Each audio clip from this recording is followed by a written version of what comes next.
രൂപയുടെ മൂല്യം വീണ്ടും ഇടിഞ്ഞു. ഡോളറിനെതിരെ 85.92 എന്ന റെക്കോർഡ് താഴ്ചയിലാണ് ഇന്നത്തെ വ്യാപാരം തുടങ്ങിയത്. ശ്രീനാഥ് ചന്ദ്രൻ വിവരങ്ങളുമായി ചേർന്നു. ശ്രീനാഥ്, ഇന്നലെ വ്യാപാരം അവസാനിപ്പിക്കുമ്പോൾ തന്നെ ഏതാണ്ട് 5-6 പൈസയുടെ ഇടിവുണ്ടായതാണ്. ഇന്നിപ്പോൾ വ്യാപാരം തുടങ്ങുമ്പോൾ തന്നെ 9 പൈസയ്ക്ക് എടുത്ത് ഇടിവെന്നൊക്കെ പറയുമ്പോൾ വമ്പൻ കുപ്പൂത്തലാണ്.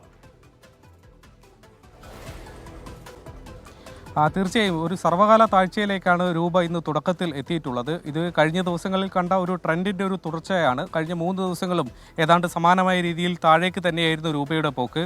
ഇടയ്ക്ക് RBI ഇടപെടുകയും ഡോളർ വലിയ തോതിൽ വിറ്റഴിച്ച് രൂപയെ പിടിച്ചു നിർത്താൻ ഒരു ശ്രമം നടത്തി. ഇടയ്ക്ക് അത് ചെറിയ തോതിൽ ഫലം കാണുകയും ചെയ്തതാണ്. പക്ഷേ പിന്നീട് മുന്നോട്ട് വ്യാപാരം പോകുമ്പോൾ അതൊക്കെ തന്നെ രൂപ നെഗറ്റീവിലേക്ക് താഴേക്ക് വരുന്ന ഒരു കാഴ്ച തന്നെയാണ് ഇപ്പോൾ കാണാൻ വേണ്ടി കഴിയുന്നത്. പല കാരണങ്ങളുണ്ട്. പ്രധാനമായും ഡോളർ വലിയ തോതിൽ ശക്തി പ്രാപിക്കുന്നത് തന്നെയാണ് അതിനുള്ള ഒരു പ്രധാനപ്പെട്ട കാരണം. ഡോളർ ശക്തി പ്രാപിക്കാൻ പലതുണ്ട് കാരണങ്ങൾ. അതിലൊന്ന് US ബോണ്ടുകൾ വലിയ തോതിൽ ആകർഷകമായി മാറിയിട്ടുണ്ട്. അതിൽ നിന്ന് കിട്ടുന്ന ഈൽഡ് അത് വലിയ തോതിൽ ഉള്ളതുകൊണ്ട് നിക്ഷേപകർ ആ തരത്തിൽ പോകുന്നു. ഇന്ത്യയിൽ നിന്ന് വിദേശ നിക്ഷേപകർ വലിയ തോതിൽ ഡോളർ പിൻവലിക്കുന്നുണ്ട്.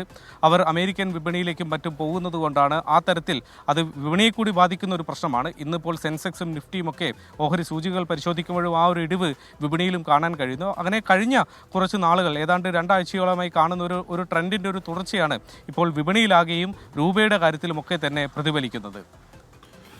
ഓക്കെ, രൂപയുടെ മൂല്യം വീണ്ടും ഇടിയുകയാണ്. അതൊരു പക്ഷേ ഒരു സർവ്വകാല റെക്കോർഡിലേക്ക് ഡോളറിനെതിരെ രൂപയുടെ മൂല്യം ഇടിയാനുള്ള പോസിബിലിറ്റി ഉണ്ട്. അതിന് കാരണം ഇന്നിപ്പോൾ വ്യാപാരം തുടങ്ങിയപ്പോൾ തന്നെ 10 പൈസയ്ക്ക് അടുത്ത് 9 പൈസയോളം ഇടിവിൽ വ്യാപാരം തുടങ്ങിയെങ്കിൽ ഇന്ന് അവസാനിക്കുമ്പോഴേക്കും എന്താകും അവസ്ഥ എന്ന് കാത്തിരുന്ന് കാണാം.